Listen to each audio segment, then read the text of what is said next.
naamini uko poa, uko vizuri, unaendelea sawa.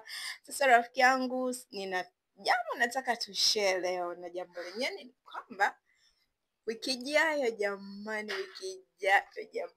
wiki ijayo, siku kama ya leo, tutakuwa na daktari bingwa wanawake.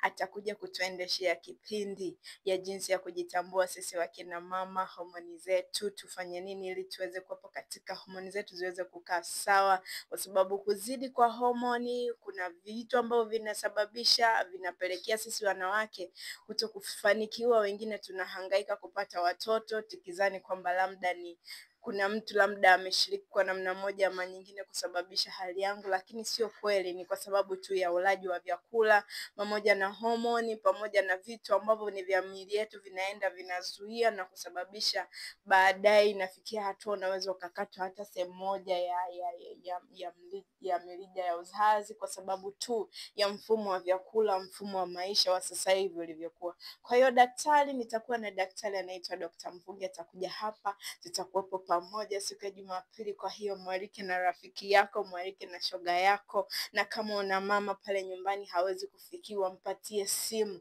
mwambie mama, leo nataka usikilize kipindi, kuna vitu nataka ujifunze, vitakusaidia katika mfumo yetu ya uzazi, mifumo yetu ya namna moja ama nyingine. Kwa hiyo usiondoke mbali, tafadhali mwalike na mwenzako rafiki yangu. Mwalike basi na mwenzio, usimwache peke yake.